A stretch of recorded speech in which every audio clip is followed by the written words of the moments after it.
ليه فجأة تحس إنك مش طايق بيتك؟ ليه المكان اللي المفروض يطمنك أوقات بيخنقك؟ عمرك صحيت في يوم وبصيت حواليك في البيت وفجأة حسيت إنك مش طايق المكان؟ نفس الأوضة ونفس السرير ونفس الحيطة، بس الإحساس المرة دي مختلف. ضيق وخنقة ورغبة في الهرب، وكأن البيت بقى أصغر وأضيق. وتقول هو إيه اللي حصل؟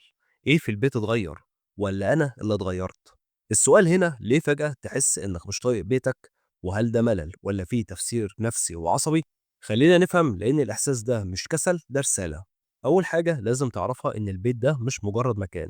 هو البيت بالنسبة للمخ عامل زي السياق. يعني البيت بيحمل عاداتك وذكرياتك وشكل حياتك وحتى مشاعرك المتكررة. فلو فترة طويلة حياتك فيها ضغط، المخ ممكن يربط الضغط بالمكان، مش لأن المكان وحش، لكن لأن المكان كان شاهد على التعب اللي انت مريت بيه. في علم النفس في حاجة اسمها البرمجة بالسياق. يعني زي ما المخ ممكن يربط ريحة معينة بذكرى، ممكن كمان يربط بيتك بقلق ووحدة واكتئاب أو حتى روتين خانق. فتلاقي نفسك أول ما تدخل البيت جسمك بيشد من غير ما تفهم ليه. في سبب تاني. البيت هو المكان اللي بتخلع فيه الأقنعة بتاعتك.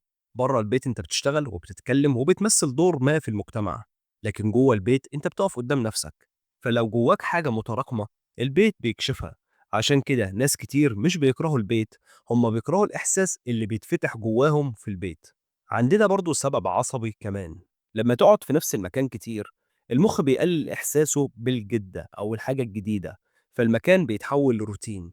الروتين الطويل ممكن يعمل حاجة اسمها بلادة حسية، فتبدأ تحس إن الدنيا واقفة، وده يحول البيت من أمان إلى سجن صغير.